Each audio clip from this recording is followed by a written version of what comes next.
Hello future doctors, कैसे हैं आप लोग बेटा। Welcome back to your favourite study destination, जहां पे हम एक एक चैप्टर को डिटेल में डिस्कस करते हैं। बायोलॉजिकल क्लासिफिकेशन में हम आज बात करते हैं प्रोटोजोन्स की, जिनको हम नॉर्मली एनिमल लाइक प्रोटिस्ट कहते हैं। ब्यूटीफुल क्रिएचर्स हैं, जैसा कि यहाँ पे आप देख पा रहे होंगे। तो इनकी एक एक कैरेक्टरिस्टिक्स को डिटेल में डिस्कस करेंगे और उसके बाद क्लासिफिकेशन की भी बात करेंगे। प्रोटोजोआ की क्लासिफिकेशन बच्चों मेनली लोकोमोटिव स्ट्रक्चर के बेस पे की जाती है, चाहे वो फ्लैजिलेटेड हो, चाहे वो सिलिएटेड हो, और कई बार कोई भी लोकोमोटिव स्ट्रक्चर प्रेजेंट नहीं होती तो हम उनको स्पोरोजोन्स कह देते हैं। तो अगर आप चैनल पर नए हैं तो एक बार फटाफट सब्सक्राइब करके लाइक शेयर कमेंट कर दीजिए। उसके बाद हम शुरू करते हैं विदाउट एनी डिले। प्रोटोजोआ सारे के सारे aspect, characteristics, classification, harmful and beneficial impacts. Hello बच्चों, प्रोटोजोआ को बेटा और क्या कहते हैं, आप में से किसी को पता हो तो बताइए। प्रोटोजोन प्रोटिस्ट,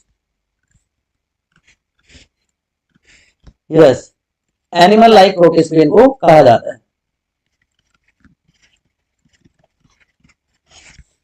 तो क्लासिफिकेशन सिस्टम हमने स्टार्ट किया था राइसोफाइट्स, डायनोफ्लैजिलेट और यूग्लिनोइड से, जो कि थे प्लांट लाइक प्रोटिस्ट। उसके बाद हमने फंगस लाइक प्रोटिस्ट की बात करी, जो कि स्लाइमोड थे, सेलुलर और एसेलुलर स्लाइमोड। और अब हम बात कर रहे हैं animal like protist, that is protozoa. तो बेटा जो प्रोटोजोआ है, इसका ओरिजिन हुआ है, या प्रोटोजोआ वर्ड जो आता है, इसका मतलब है, प्रोटो का मतलब है प्रिमिटिव, ओल्ड, जो सबसे पहले आया। और जोआ या जोआ मींस एनिमल्स, तो प्रिमिटिव एनिमल्स जो कि यूनिसेलुलर है, but at the pinnacle of unicellular complexity, मतलब यूनिसेलुलरिटी में उससे ज्यादा कॉम्प्लेक्स स्ट्रक्चर हो ही नहीं सकती। सबसे ज्यादा, सबसे एडवांस, सबसे कॉम्प्लेक्स यूनिसेलुलर ऑर्गेनिजम्स यही होते हैं। तो ये स्टडी स्टार्ट कैसे हुई, किसने इसको सबसे पहले स्टडी किया? प्रोटोजोआ को सबसे पहले एंटन वॉन लीवेनहुक, आप सब जानते हैं लीवेनहुक का नाम आपने बहुत सुना है। लीवेनहुक ने सबसे पहले इसको स्टडी किया, लेकिन the name protozoa was given by Goldfuss. इन्होंने सबसे पहले इसका नाम दिया, नामांकन इसका गोल्डफस ने किया। तो जो प्रोटोजोआ की स्टडी है उसको कहते हैं प्रोटोजोलॉजी।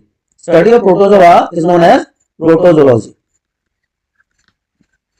क्योंकि एनिमल्स है। इसकी 15,000 से ज्यादा species, more than 15,000 species are available world wide. तो अब इस पहले पार्ट में हम बात कर लेते हैं जनरल कैरेक्टरिस्टिक्स ऑफ प्रोटोजोआ। तो जनरल कैरेक्टरिस्टिक्स में कहते हैं ना, फर्स्ट थिंग फर्स्ट, तो थर्ड लार्जेस्ट फाइलम है protista, which includes unicellular eukaryotic organisms. तो सबसे पहले बात तो ये आपको क्लियर होनी चाहिए कि बीइंग यूकैरियोटिक, इसमें यूकैरियोटिक के मोस्टली फीचर्स प्रेजेंट होंगे, ठीक है ना।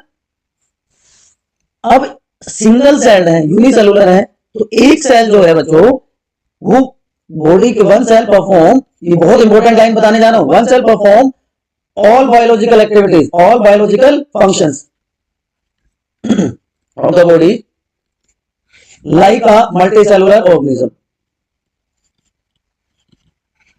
लेकिन वहां पे अलग अलग ग्रुप्स होते हैं। So they are also termed as acellular. Protista को एसेलुलर भी कहा जाता है, क्योंकि एक ही सेल जो है सारे के सारे बायोलॉजिकल फंक्शंस को ऑपरेट कर रही है, परफॉर्म कर रही है। बहुत इंपॉर्टेंट लाइन है, ध्यान रखना है आपको, ठीक है। एसेलुलर इसको कहा जाता है। अब आ जाते हैं मेन कैरेक्टरिस्टिक्स पे। तो उसमें सबसे पहला कैरेक्टरिस्टिक या जो फीचर आता है बच्चों, दैट इज हैबिटेट। वैसे तो मैं सोच रहा था कि जो फीचर है, सबसे पहला फीचर रिप्रोडक्शन है, क्योंकि काफी डिटेल में है, लेकिन चलिए सिंप्लिसिटी से कॉम्प्लेक्सिटी की तरफ बढ़ते हैं। तो एक्वेटिक हो सकता है हैबिटेट इनका, एक्वेटिक में भी दोनों, मराइन भी और फ्रेश वाटर भी। टेरेस्ट्रियल भी होते हैं ये, मतलब लैंड पे भी रहते हैं। फ्री लिविंग और पैरासिटिक, बहुत सारी डिजीज हम आगे डिस्कस करेंगे जो कि ह्यूमन बीइंग्स में या अदर एनिमल्स में कोज करते हैं। तो फ्री लिविंग और पैरासिटिक फॉर्म होते हैं। तो पहला फीचर आपने डिस्कस कर लिया। और ए सेलुलर क्यों कहा जाता है, मैं आगे आपसे पूछूंगा, तो आप लोगों को कमेंट सेक्शन में बताना पड़ेगा।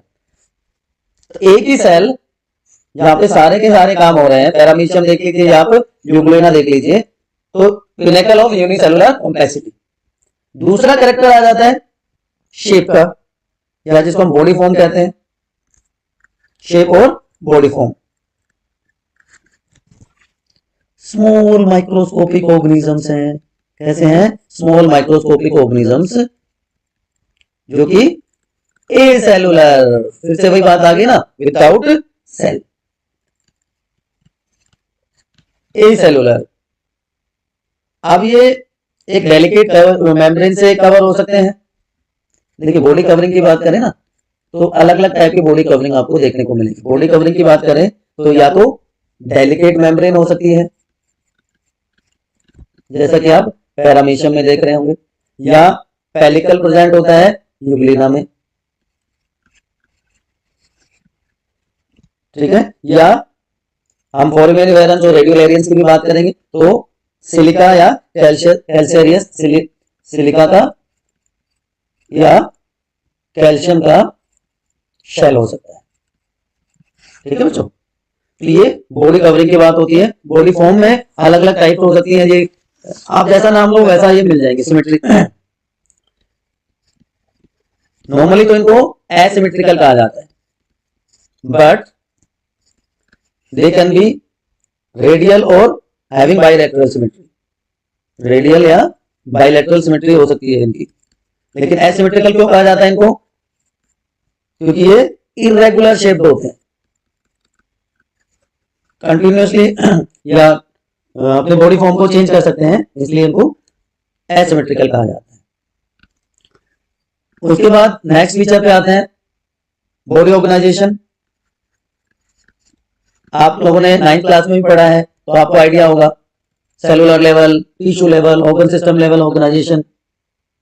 तो क्योंकि ये यूनिसेलुलर ऑर्गेनिजम्स हैं तो इनमें प्रोटोप्लाज्मिक या मोलिकुलर लेवल ऑफ ऑर्गेनाइजेशन इसमें, प्रोटोप्लाज्मिक या मोलिकुलर लेवल ऑर्गेनाइजेशन इसमें देखने को मिलता है। अब जो बेस है उसमें से एक फीचर आता है, स्पेशली पैरामीशियम की अगर मैं बात करूं तो यहां पे जो न्यूक्लियस है ना बच्चों,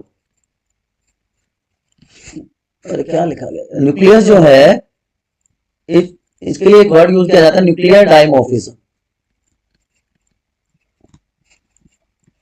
न्यूक्लियस में डायमॉर्फिज्म देखने को मिलता है पैरामीशियम में। न्यूक्लियर डायमॉर्फिज्म का मतलब क्या होता है कि जब एक से ज्यादा न्यूक्लियस प्रेजेंट हो, तो जो पैरामीशियम है वहां पे 2 न्यूक्लियस प्रेजेंट होते हैं, macro and micro nucleus, so it shows nuclear dimorphism. Clear हो गया बच्चों आपको?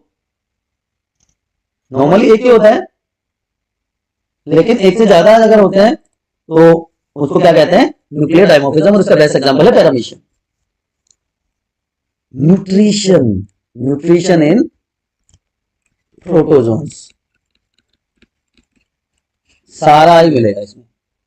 ये होलोजोइक भी होंगे, ये मिक्सोट्रोपिक भी होंगे, इनमें पैरासिटिक मोड भी देखने को मिलेगा।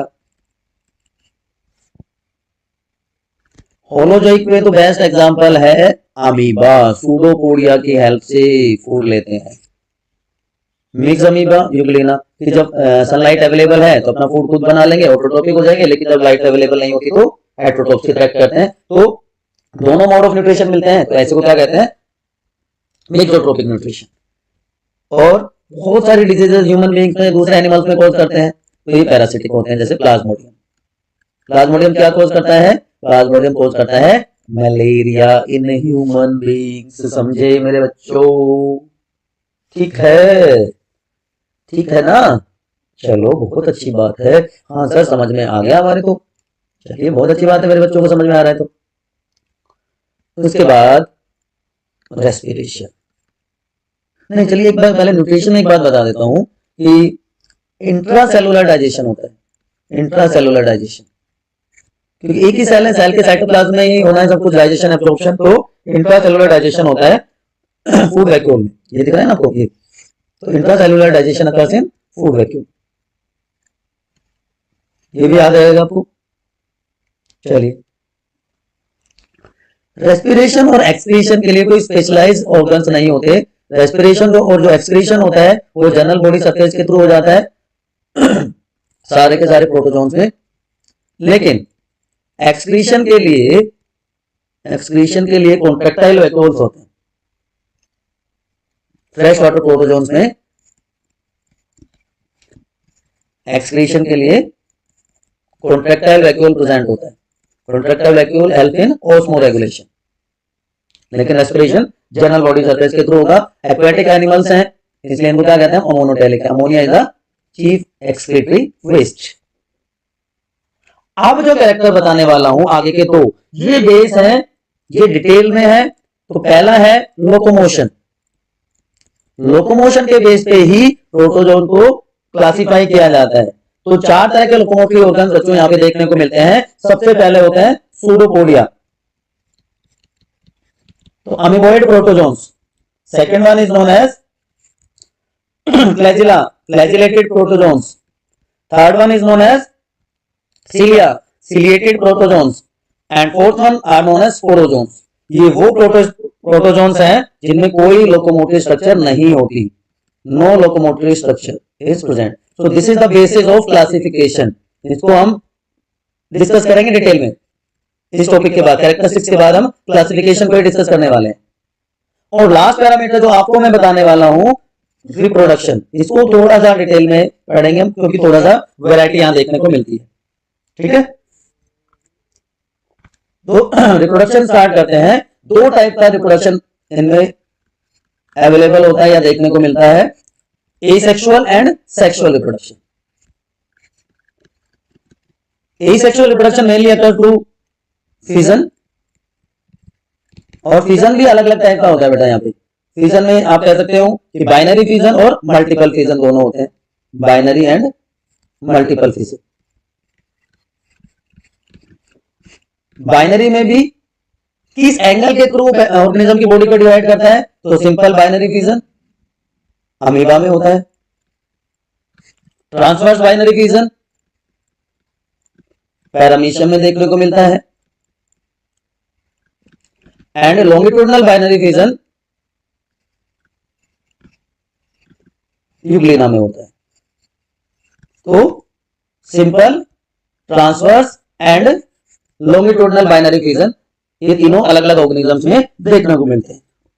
उसके अलावा multiple fission is found in Plasmodium. दोनों का डिफरेंस मैं ऑलरेडी प्रीवियस वीडियोस में बता चुका हूं। बाइनरी फिजन में एक बार न्यूक्लियस डिवाइड करेगा, एक बार साइटोप्लाज्म डिवाइड करेगा। One nuclear division, one cytoplasmic division, one karyokinesis, one cytokinesis. लेकिन और इससे दो डॉटर सेल्स की फॉर्मेशन हो जाएगी। लेकिन मल्टीपल फिजन में जो न्यूक्लियस है वो बहुत बार डिवाइड करेगा, तो multiple karyokinesis followed by single cytokinesis. जब ये रप्चर हो जाएगा तो सारे के सारे बाहर निकल जाएंगे और नए ऑर्गेनिज्म डेवलप हो जाएंगे। तो multiple karyokinesis followed by single cytokinesis, that is multiple fission. Clear to everyone? इसके अलावा जो सेसाइल प्रोटोजोन्स होते हैं वो बर्डिंग भी शो करते हैं। बर्डिंग किसमें मिलेगी? सेसाइल प्रोटोजोन्स में। तो एसेक्सुअल रिप्रोडक्शन तो ये हो गया। और जो सेक्सुअल रिप्रोडक्शन है, सेक्सुअल रिप्रोडक्शन बच्चों occurs with the help of syngamy and conjugation. क्या होता है सिनगैमी? आप लोग कंफ्यूज हो होंगे, क्या होता है कॉन्जुगेशन? अभी आपको बताने वाला हूं। तो सिनगैमी एंड कॉन्जुगेशन, कॉन्जुगेशन होता है पैरामीशियम में और सिनगैमी होता है प्लाज्मोडियम में। तो ये सारे एक एक करके डिस्कस करते हैं। ठीक है, चलिए। तो बायोलॉजिकल प्रोसेस जिससे नए इंडिविजुअल की फॉर्मेशन होती है वो क्या कहलाता है? रिप्रोडक्शन कहलाता है। दोनों टाइप का है, एसेक्सुअल और सेक्सुअल। किसमें? प्रोटोजोन में। बात समझ आई? ये सर आ गई, ठीक है, बहुत अच्छी बात है अगर आ गई तो। आप एसेक्सुअल मैंने बताया था बाइनरी फिजन होता है। बाइनरी फिजन में भी दोनों टाइप मैंने आपको बताई, और उसके अलावा मल्टीपल फिजन होता है। इन दोनों के बीच में दो वर्ड हो रहे हैं, प्लाज्मोटोमी एंड प्लाज्मोगैमी। देखेंगे कैसे होता है। अब बाइनरी फिजन तीन टाइप का मैंने बताया था। सबसे पहले मैंने बताया था इरेगुलर या सिंपल बाइनरी फिजन, जो कि अमीबा में दिखता है। उसके बाद यूग्लिना में longitudinal binary fission and paramecium में ट्रांसवर्स बाइनरी फिजन। सिरेटियम जो है, सिरेटियम में ऑब्लिक बाइनरी फिजन देखने को मिलता है। Ceratium shows oblique binary fission. Simple सी बात है, एंगल कौन सा है? एंगल ऑफ सेल डिवीजन उसी के बेसिस पे, लॉन्गिट्यूडनली डिवाइड कर रहा है, ट्रांसवर्स ही ऑब्लिक, उसी के बेसिस पे बाइनरी फिजन का नाम दे देते हैं। ठीक है, तो longitudinal cytokinesis along the longitudinal axis. अगर किसी भी प्लेन के थ्रू हो जाए तो वो अमीबा हो गया, क्योंकि इरेगुलर शेप है। यहां से भी हो सकता है, यहां से भी, यहां से भी, यहां से भी, कहीं से भी वो डिवाइड कर जाता है। ट्रांसवर्स एक्सिस के थ्रू होगा तो क्या हो जाएगा? Transverse binary fission. और ओब्लिक प्लेन के थ्रू होगा, जैसे कि सेरेटियम में होता है, that is oblique primary region. इसमें आई थिंक कोई कंफ्यूजन वाली बात ही नहीं है, इजी टू रिमेंबर। प्लाज्मोटोमी क्या होता है? Plasmotomy special type of fission where multinucleated protozoan divide into two और मोर मल्टीन्यूक्लिएटेड डॉटर्स। पेलोमिक्सा में होता है, ये मल्टीन्यूक्लिएटेड पेरेंट बॉडी है, ठीक है, और इसे दो मल्टीन्यूक्लिएटेड डॉटर सेल्स की फॉर्मेशन होती है, that is known as plasmotomy. Multiple fission में क्या होता है, मैंने क्या बताया था, मल्टीपल कैरियोकाइनेसिस, न्यूक्लियस जो है बार बार डिवाइड कर रहा है, एक से दो, दो से चार, चार से आठ, आठ से 16, वो मल्टीपल टाइप माइटोसिस होगा, और जो सीजोन्ट है वो बनते रहेंगे, उनका नंबर बढ़ता चला जाएगा। जो इन्फेक्टिव स्टेज होती है ना प्लाज्मोडियम की, उसको सीजोन्ट कहते हैं। तो और फाइनली ये रिलीज हो जाएंगे मेरोजोइट्स के फॉर्म में बाहर। तो सीजोगोनी इसको कहा जाता है, formation of numerous daughter nuclei followed by formation of cytoplasmic buds. तो multiple karyokinesis followed by single cytokinesis, that is plasmogamy, sorry what to say, multiple fission. Sexual reproduction involves syngamy in plasmodium and conjugation in paramecia। दोनों example आपको दिखाई दे रहे हैं। देखिए conjugation में क्या होता है, दो टाइप के न्यूक्लियस मैंने बताए थे आपको, micro nucleus and micro and macro nucleus. तो माइक्रो एंड, ये माइक्रो न्यूक्लियस है, ये डिप्लॉइड होता है, और ऊपर की तरफ है वो मैक्रो न्यूक्लियस है। तो ये डिप्लॉइड मैक्रो न्यूक्लियस है, it undergoes reductional division, meiosis होता है इसमें, तो क्रोमोसोम का नंबर हो गया हाफ, तो अब ये क्या बन गया, haploid micro nucleus. Clear, haploid micro nucleus की फॉर्मेशन हो गई। अब दो पैरामीशिया है, पॉजिटिव एंड नेगेटिव, दोनों को हमने अलग अलग कलर से रिप्रेजेंट कर दिया है। दोनों के बीच में मटेरियल का एक्सचेंज होगा, दोनों जो माइक्रो न्यूक्लियाई है वो फ्यूज कर जाएंगे, तो fusion of nuclei is known as syngamy, ठीक है। तो जो दो था सिंगेमी, तो प्लाज्मोडियम में तो सिर्फ न्यूक्लियाई फ्यूज करते हैं तो सिंगेमी देखने को मिलता है, लेकिन यहां पर बीच में एक इस तरह से ट्यूब का फॉर्मेशन हो जाता है जिसको हम कॉन्जुगेशन ट्यूब कहते हैं, एंड देन ये दोबारा से दोनों न्यूक्लियस फ्यूज करके हैप्लॉइड हैप्लॉइड दोनों फ्यूज करके दोबारा से डिप्लॉइड माइक्रो न्यूक्लियस की फॉर्मेशन हो जाती है। अब ये माइटोटिकली डिवाइड करते हैं, इनका नंबर इंक्रीज हो जाता है, ठीक है, एंड नॉर्मली ये ग्रो करना शुरू कर देते हैं। So this is conjugation and syngamy, जो कि सेक्सुअल रिप्रोडक्शन के दो टाइप्स हैं, which occurs in yes protist protozoans. Protozoans are immortal, अमर है।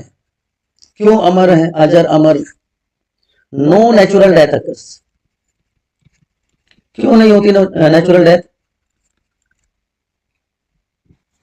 क्यों नहीं होती, no natural death occurs in protozoan, so it is known as immortal because in unicellular animals, in unicellular organisms there is no differentiation of somatoplasm, no differentiation of, differentiation लिखा है बेटा हमने, there is no differentiation of somatoplasm and germplasm, तो इसलिए इनको immortal कहा जाता है, अमर कहा जाता है, ठीक है। तो अभी तक हमने बात कर ली जनरल कैरेक्टरिस्टिक्स की इन प्रोटोजोन्स। उसके बाद हम बात करेंगे क्लासिफिकेशन ऑफ प्रोटोजोन्स। तो क्लासिफिकेशन में आ जाएंगे amoeboid, flagellated, ciliated and sporozoans. ये क्लासिफिकेशन किसके बेस पे है, classification is based on locomotory structure, based on locomotory structure. इन तीनों में लोकोमोटरी स्ट्रक्चर प्रेजेंट होती है, यहाँ पे no locomotory structure is found. तो अब बात करते हैं क्लासिफिकेशन ऑफ किंगडम प्रोटिस्टा में प्रोटोजोन्स की। तो अमीबॉइड में सूडोपोडिया, फ्लैजिलेटेड में फ्लैजिला, एक या एक से ज्यादा फ्लैजिला हो सकते हैं, and large number of finger like या hair like structure, cilia present all over the body, तो वो हो जाते हैं सिलिएटेड प्रोटोजोन्स। तो एक एक करके इन सारे ग्रुप को हम डिटेल में डिस्कस करेंगे। तो सबसे पहला ग्रुप जो बच्चों आता है दैट इज फ्लैजिलेटा और मास्टिकोफोरा। जनरल कैरेक्टरिस्टिक्स की बात करें तो सबसे पहला और सबसे इंपॉर्टेंट जो फीचर आता है, दीज आर फ्री लिविंग और पैरासिटिक ऑर्गेनिजम्स। ये डिजीज कॉजिंग ऑर्गेनिज्म होते हैं। हैबिटेट की बात करें तो दे आर एक्वेटिक ऑर्गेनिजम्स। तो एक्वेटिक फ्री लिविंग या पैरासिटिक ऑर्गेनिजम्स हैं जहां पे एक या एक से ज्यादा फ्लैजिला प्रेजेंट हो सकता है, जो कि लोकोमोटरी स्ट्रक्चर है। पूरी की पूरी body as you can see here is covered by a delicate pellicle, जो कि अमीबा में भी आपको देखने को मिलता है। And both mode of reproduction, asexual as well as sexual reproduction is reported. तो दोनों तरह का यहां पे रिप्रोडक्शन भी देखने को मिल जाता है। एसेक्सुअल रिप्रोडक्शन में बच्चों जो मेनली टाइप्स इन्वॉल्व होती हैं, इसमें आपका आ जाएगा binary fission,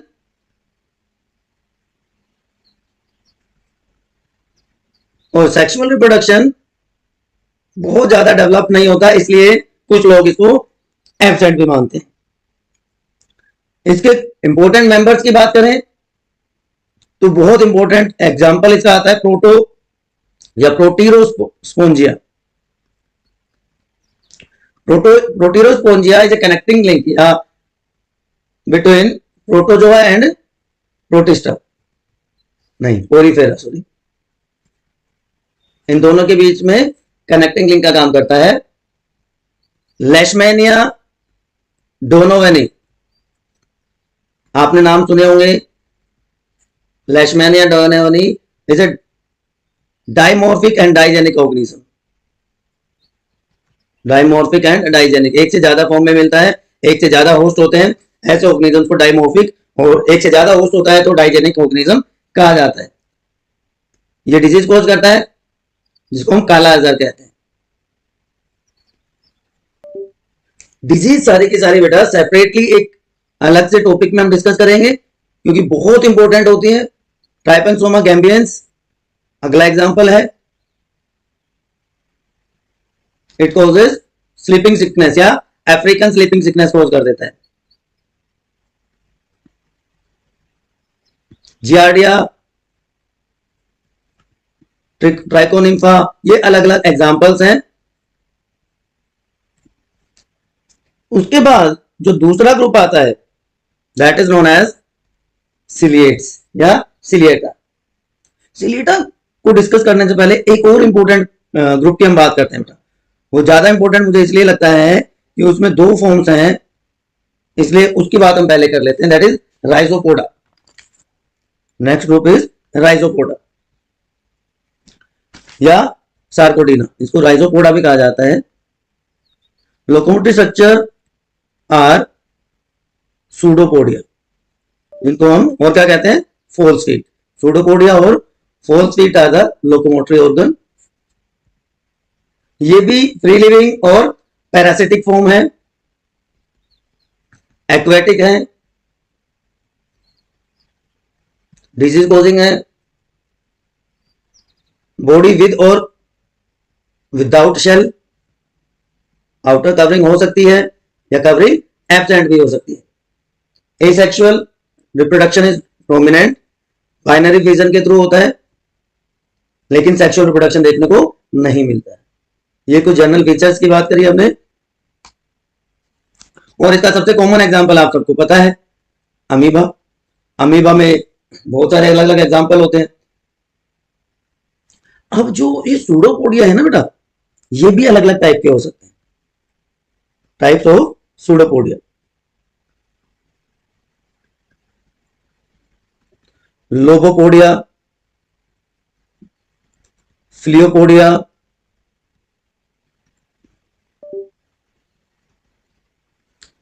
रेटिकुलोपोडिया, so there are different types of pseudopodia. Clear everyone? यहां तो कोई कंफ्यूजन है तो बताओ। अब लोबोपोडिया क्या होता है?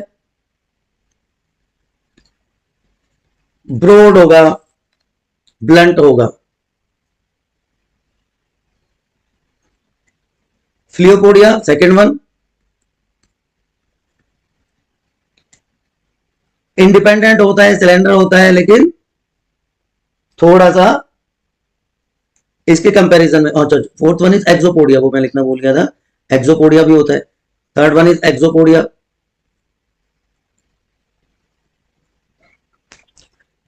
यहां पे एक्सियल सपोर्ट हो सकती है, एक्सियल फिलामेंट के फॉर्म में एक्सियल सपोर्ट प्रेजेंट होती है, लेकिन एक्सोपोडिया में, सॉरी उल्टा हो गया, यहाँ पे नो एक्सियल सपोर्ट, और एक्सोपोडिया में यहाँ पे एक्सियल सपोर्ट होगी। तो ये इसको तो इंडिपेंडेंट कहते हैं ना, तो इसको सपोर्ट की जरूरत नहीं पड़ती, लेकिन यहाँ पे axial support is present. And last one is reticulopodia, reticulate, इस तरह से ब्रांच टाइप का होता है, that is known as reticulopodia. Examples में मैंने एक ऑलरेडी आपको बता दिया, अमीबा होता है। दूसरा एग्जांपल आप देख सकते हो, एंटामीबा हिस्टोलाइटिका।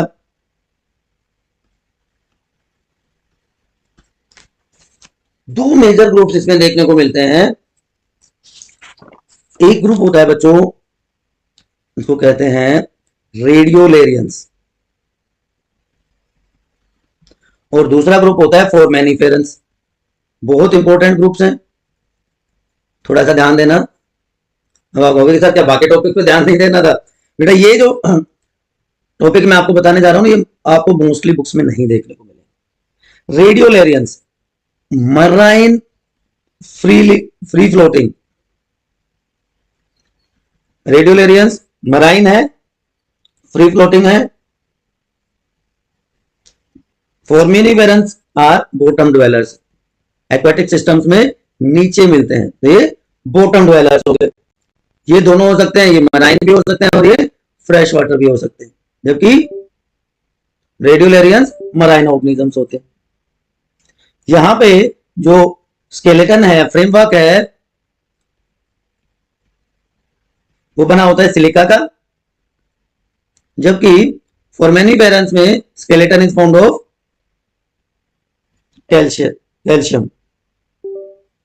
ये एक दूसरा डिफरेंस हो गया कि एक तो ये aquatic fresh water, marine fresh water दोनों हो सकते हैं। स्केलेटल कैल्शियम का बना होता है, ये सिर्फ मराइन होते हैं, और स्केलेटन सिलिका का बना होता है।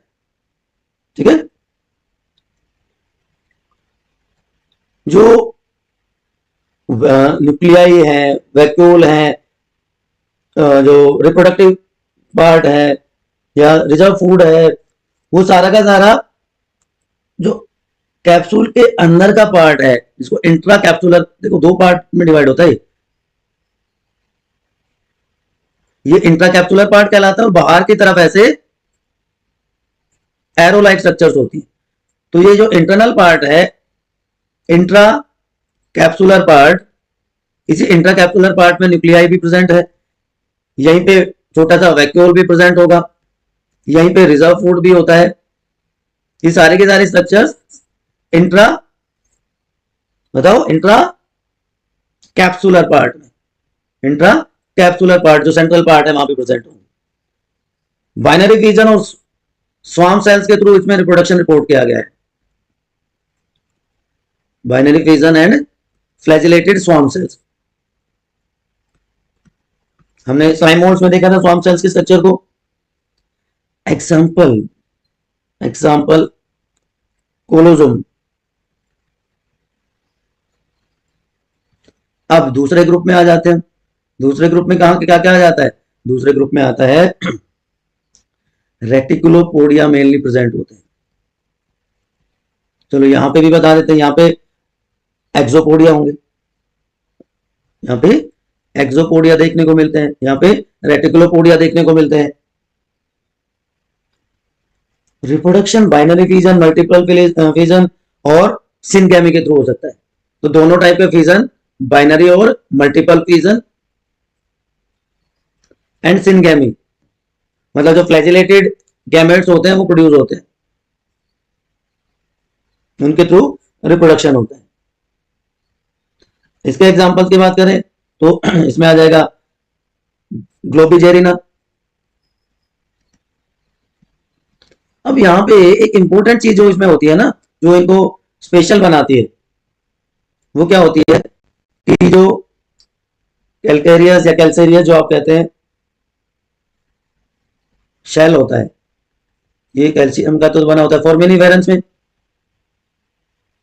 फोर्मेनिफेरंस में। और क्योंकि वो बॉटम ड्वेलर्स हैं, कहां पे रहते हैं, जो एक्वेटिक सिस्टम के बॉटम में रहते हैं, तो ये इस हार्ड कैल्शियम शेल की वजह से इकट्ठे हो जाते हैं, इस तरह से लेयर्स बना देते हैं, and that layer is known as foraminiferal ooze।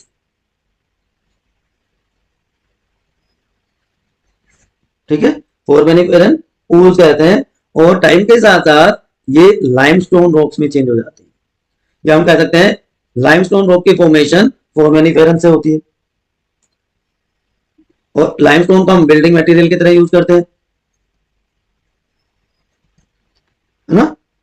जो इजिप्टियन पिरामिड्स है ना, वो लाइमस्टोन के ही बने हुए हैं। देखो आप कितने इंपॉर्टेंट स्ट्रक्चर है ना। इसके अलावा एक छोटा सा ग्रुप और होता है जिसको कहते हैं हेलियोजोम्स। हेलियोजोम्स स्फेरिकल स्ट्रक्चर्स होंगे इनकी। पहले इनको सन एनेमिक्यूल्स कहा जाता था। यहां पे भी एक्सोपोडिया प्रेजेंट होते हैं, रेडिएट करते हैं, वो इस तरह से रेडिएशन जैसे निकलती है। यहां पे स्केलेटन सिलिका का बना होगा, इसलिए इनको सन ऑर्गेनिज्म कहा जाता है। इस तरह से रेडिएशन निकलते हैं, बीच में सेंट्रल पार्ट है, लेकिन एक्टिनोफाइरस ये शेललेस हेलियोजोन होता है। तो एक ब्रॉडर लाइन क्लासिफिकेशन है बच्चों इसकी, सार्कोडिन्स की, राइजोपोडा की। अब जो नेक्स्ट ग्रुप आता है दैट इज स्पोरोजोआ। नहीं, शेललेस इसको भी हम बात लास्ट में डिस्कस करते हैं। अब हम बात कर लेते हैं सिलिएट्स की। सिलिएटा नाम जैसा काम, जैसा नाम वैसा काम। सिलिया आर लोकोमोटिव स्ट्रक्चर, है ना, सिलिया, इसीलिए नाम क्या पड़ गया, सिलिएट। लोकोमोशन और यहां पे फूड के लिए भी, न्यूट्रिशन के लिए भी सिलिया को ही यूज करते हैं। एक कैरेक्टर सब में कॉमन है, एक्वेटिक है, फ्री लिविंग है, एंड पैरासिटिक भी हो सकते हैं। बॉडी वही पेलिकल से कवर्ड है, बॉडी कवरिंग इज पेलिकल। अब यहां पे न्यूक्लियर डायमोफिज्म देखने को मिलता है। न्यूक्लियर डायमोफिज्म क्या होता है, न्यूक्लियर डायमोफिज्म का मतलब एक से ज्यादा न्यूक्लियस प्रेजेंट होते हैं। पैरामीशियम में अगर हम बात करें तो एक होता है माइक्रोन्यूक्लियस और दूसरा होता है मैक्रोन्यूक्लियस। तो दो न्यूक्लियस प्रेजेंट होते हैं। माइक्रोन्यूक्लियस रिप्रोडक्शन में हेल्प करता है, जबकि जो मैक्रोन्यूक्लियस है वो क्या करेगा, सोमैटिक फंक्शंस करता है, बाकी मेंटेनेंस, ग्रोथ, डेवलपमेंट उसके काम आता है। तो इसका मतलब यहां पे दोनों टाइप का रिप्रोडक्शन रिपोर्ट किया गया है। एसेक्सुअल रिप्रोडक्शन तो वही बाइनरी फिजन के थ्रू हो जाएगा। अब आप लोग एक बार कमेंट सेक्शन में मुझे बताइए कौन से टाइप का बाइनरी फिजन पैरामीशियम में देखने को मिलता है। मैं ऑलरेडी डिटेल में बता चुका हूं।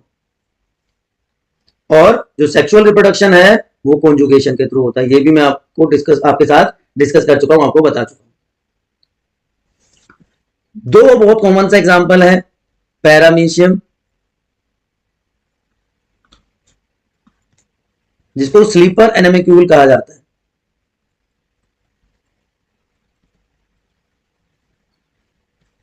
ठीक है, या स्लीपर ऑर्गेनिज्म जिसको कहा जाता है। ये फ्री लिविंग सिलिएट है जो फ्रेश वाटर में, हमारे आसपास के पोन्ड्स में, पूल्स में, राइस फील्ड्स में देखने को मिलता है, ठीक है। दो सबसे कॉमन स्पीशीज जो वाइडली डिस्ट्रीब्यूटेड जिसको कह सकते हैं they are paramecium caudatum and paramecium aurelia. ये सबसे कॉमन स्पीशीज हैं पैरामीशियम। पैरामीशियम के स्ट्रक्चर की बात करें तो मैं ऑलरेडी आपको बता चुका हूं कि बॉडी में सबसे पहले जो पार्ट होता है उसको क्या कहते हैं, साइटोस्टोम कहते हैं। साइटोस्टोम रिप्रेजेंट्स माउथ, उसके बाद ये साइटोपाइज पे एंड होता है विच रिप्रेजेंट्स एनस, है ना। तो साइटोप्लाज्म है वो डिफरेंशिएटेड होता है, एक्टोप्लाज्म और एंडोप्लाज्म में आउटर कवरिंग वही पेलिकल की बनी होती है, थिन होती है, फ्लेक्सिबल होती है। तो जो फीडिंग अपरेटस है ये इंपॉर्टेंट होता है पैरामीशियम के केस में। Feeding apparatus is important structure. एक टेम्पररी सॉरी एक टेम्पररी ओपनिंग होती है। सबसे पहले पेरिस्टोम हो गया जिसको ओरल ग्रूव कहा जाता है, उसके बाद फनल लाइक वेस्टिब्यूल हो जाएगा,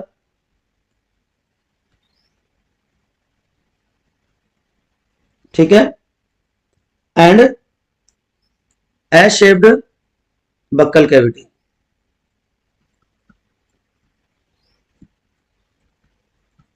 अब ये बक्कल कैविटी ही जाके ओपन होती है साइटोस्टोम में जो माउथ को रिप्रेजेंट कर रहा है।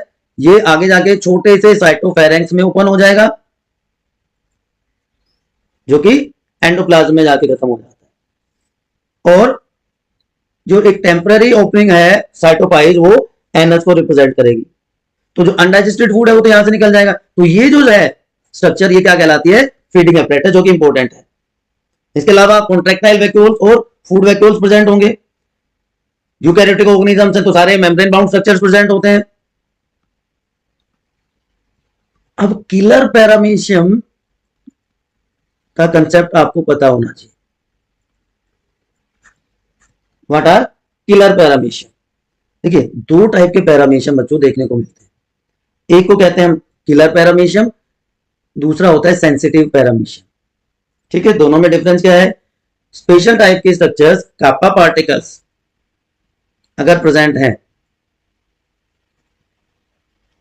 कापा पार्टिकल्स अगर प्रेजेंट है तो वो क्या कहलाएंगे? किलर। कापा पार्टिकल्स एब्सेंट हैं तो वो क्या कहलाएंगे? सेंसिटिव। क्योंकि जो कापा पार्टिकल है एक केमिकल सिक्रीट करते हैं जिसको कहते हैं पैरामीसिन। ये पैरामीसिन क्या करता है? ये सेल्फ रेप्लिकेटिंग बॉडीज के थ्रू प्रोड्यूस होता है। सेल्फ रेप्लिकेटिंग बॉडी जो पैरामीशियम की हैं वो पैरामीसिन केमिकल प्रोड्यूस करते हैं, टॉक्सिन होता है जो कि सेंसिटिव फॉर्म में प्रेजेंट नहीं होता। लेकिन जो किलर पैरामीशियम है वहां पे डीएनए आरएनए प्रेजेंट होगा और वहां पे hundreds of this kappa particles present जो कि सेल्फ रेप्लिकेटिंग बॉडीज के थ्रू हार्मफुल टॉक्सिन पैरामीसिन प्रोड्यूस करते हैं जो कि इसको सेंसिटिव बना देता है। ये सॉरी जो इसको इंपॉर्टेंट बना देता है, ये किल कर देता है सेंसिटिव पैरामीशियम को। जैसे वो उसके आसपास आएंगे उनको किल कर देता है। ठीक है बच्चों, सिस्ट फॉर्मेशन पैरामीशियम में देखने को मिलती है। तो एक जनरल स्ट्रक्चर्स हैं जो नॉर्मली पैरामीशियम में देखने को मिलती है। तो क्या क्या इंपॉर्टेंट है बताइए एक बार। पैरामीशियम में सब शेप की बात कर ली, स्लीपर एनिमैक्यूल कहते हैं, पेलिकल प्रेजेंट होता है, साइटोप्लाज्म डिवाइड है, एक्टोप्लाज्म और एंडोप्लाज्म में बहुत सारे सिलिया प्रेजेंट होते हैं। इसके अलावा फीडिंग अपरेटस को हमने डिटेल में डिस्कस किया। डाइमॉर्फिज्म होता है न्यूक्लियस का, माइक्रोन्यूक्लियस रिप्रोडक्शन में हेल्प करता है, macronucleus somatic function work out करता है, कॉन्ट्रैक्टाइल वैक्यूल्स जिसमें रेडियन कैनाल की हेल्प से वो ऑस्मो रेगुलेशन में हेल्प करेगा। उसके अलावा फूड वैक्यूल जो होते हैं वो साइक्लोसिस की हेल्प से फूड इंगल्फिंग में इंट्रासेलुलर डाइजेशन शो करते हैं।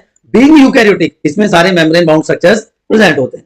दो टाइप के पैरामीशिया, killer and sensitive. Killer पैरामीशिया self replicating की बॉडी की हेल्प से टॉक्सिन पैरामीसिन प्रोड्यूस करते हैं जो कि सेंसिटिव पैरामीशियम को किल कर देता है जब उसके कांटेक्ट में आते हैं। And cyst formation normally form. Reproduction binary fission और जो सेक्सुअल रिप्रोडक्शन है वो कॉन्जुगेशन के थ्रू ऑब्जर्व किया गया है। Is it clear to everyone? Clear बच्चों मेरे? अच्छी बात है। Now the fourth one. Fourth one क्या है? Sporozoans. No locomotory structure present या without cellular without locomotory structure. तो ये तो सीधा सीधा एंडोपैरासाइट का एग्जाम्पल हो गया, एंडोपैरासाइट के कैंडिडेट्स हो गए ये तो, ठीक है ना। ऐसे एंडोपैरासाइट जो कि पैथोजेनिक है, डिजीज कोजिंग है, ठीक है बच्चों। तो वही पेलिकल प्रेजेंट होगा, एसेक्सुअल रिप्रोडक्शन होगा, लेकिन एसेक्सुअल रिप्रोडक्शन यहाँ पे किसके थ्रू होता है, एसेक्सुअल रिप्रोडक्शन यहाँ पे होता है बच्चों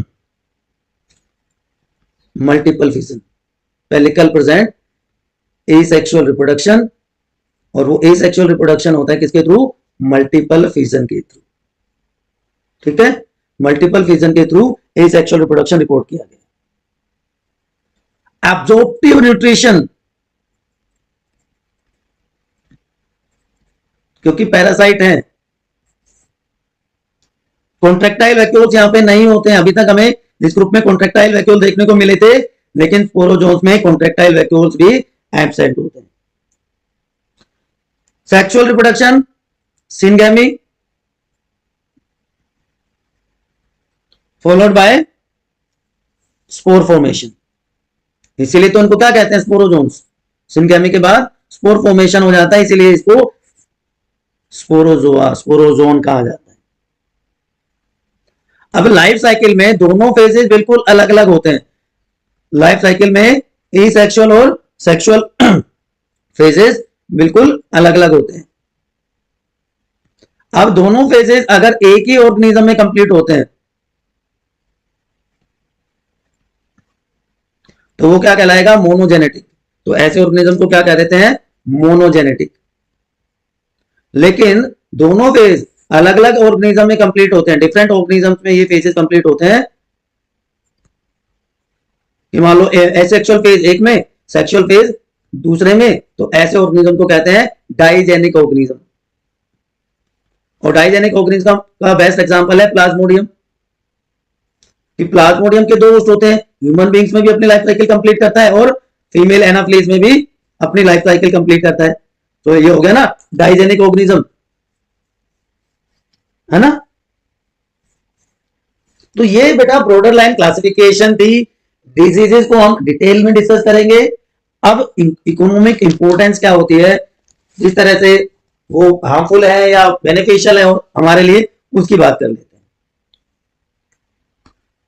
इकोनॉमिक इंपोर्टेंस ऑफ प्रोटोजोआ, दो ग्रुप्स में हम इसको डिस्कस कर सकते हैं, स्टडी कर सकते हैं, क्योंकि कोई भी ऑर्गेनिज्म है इस दुनिया में, उसका अगर नुकसान है तो फायदा भी होगा, फायदा है तो नुकसान भी होगा। तो अच्छी बात है पहले करनी चाहिए ना। तो बेनिफिशियल प्रोटोजोआ की बात कर लेते हैं, कि जो इंसेक्ट के लार्वा होते हैं, वॉर्म्स होते हैं, फिशेज होती हैं, क्रैब्स होते हैं, उनके लिए फूड का काम करते हैं और उनको फिर हम खा जाते हैं, तो इनडायरेक्टली हमारे फूड हो गया। कुछ प्रोटोजोआ हार्मफुल इंसेक्ट की स्पीशीज को कंट्रोल करते हैं, क्योंकि उनकी बॉडीज में रहते हैं, ये पैरासिटिक फॉर्म्स हैं, पैरासिटिक फॉर्म्स हैं उनकी बॉडी में रहते हैं, तो उनकी पॉपुलेशन को कंट्रोल कर लेते हैं। सैनिटेशन में हेल्प करते हैं, क्योंकि ये एक्वेटिक ऑर्गेनिजम्स हैं जो कि ऑर्गेनिक मैटर पे फीड करते हैं, तो जो वाटर बॉडीज उनको क्लीन करने का काम कर देते हैं, उसके सैनिटेशन में हेल्प कर देते हैं, नेचुरल सैनिटाइजर्स होते हैं। Oil exploration, petrol organic origin है उसका। तो जो फोर्मेनिफेरस थे, रेडियोलेरियंस हैं, जिनको हम डिस्कस किया था हमने डिटेल में, क्योंकि जिन पे सिलिका या कैल्शियम का एक्सोस्केलेटन बना होता है, वो ऑयल डिपॉजिट के साथ मिलते हैं। तो अगर हमें ऑयल को लोकेट करना है कि भाई कहां पे तेल मिल सकता है, अगर कहीं पे रेडियोलेरियंस है, कहीं पे फोर्मेनिफेरस है, तो एक क्लियर इंडिकेटर है कि वहां पे ऑयल डिपॉजिट्स हो सकते हैं।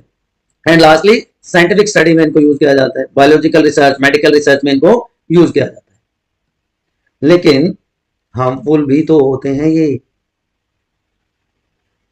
क्योंकि जो ड्रिंकिंग वाटर होता है उसको अनफिट बना देते हैं, क्योंकि फिर कुछ फ्री लिविंग प्रोटोजोआ वहां पे रिप्रोड्यूस करते हैं। जो वुडन आर्टिकल्स हैं, ट्राइकोनिफा जैसे जो प्रोटोजोन हैं, वो वुडन आर्टिकल्स को खराब कर देते हैं। सोयल फर्टिलिटी को रिड्यूस करते हैं, क्योंकि नाइट्रोजन फिक्सिंग बैक्टीरिया पे रिमूव कर वो सर्वाइव करते हैं, उनको खा जाते हैं। तो ये बातें होगी बेटा हार्मफुल एक्शन की। किसी भी टीचर के लिए सबसे बड़ा मोटिवेशन क्या होता है कि उनके स्टूडेंट्स को वो पसंद आया, पढ़ाने का तरीका पसंद आया, तो एक लाइक कर सकता है वो बच्चा, इस घंटे को बजा के, बेल आइकन को प्रेस करके सारे के सारे नोटिफिकेशन टाइमली उसको मिल सकते हैं। उसको अपने आप पता चल जाएगा कि सर ने नया वीडियो अपलोड कर दिया है। और अच्छी चीजों को दुनिया के साथ शेयर करना चाहिए, तभी तो अवेयरनेस आती है। तो आपको पसंद आ रहा है बायोनीति पे पढ़ाई आपको अच्छी लग रही है, तो आप अपने फ्रेंड के साथ शेयर भी कीजिए, कमेंट भी कीजिए कि यस सर, क्योंकि लाइक कमेंट ही सबसे बड़ा मोटिवेशन है किसी भी टीचर के लिए। तो सब्सक्राइब, लाइक, शेयर, कमेंट कर देना है आपके यूट्यूब चैनल बायोनीति को। आप टेलीग्राम चैनल भी ज्वाइन कर सकते हैं, इंस्टाग्राम पे भी बायोनीति_r पे आप ज्वाइन कर सकते हैं। बट मैं थोड़ा सा आपको एक बात कहूंगा बच्चों, regularity, sincerity and punctuality is the key to success. आप फॉलो करते रहिए जो हम आपको पढ़ाते जा रहे हैं।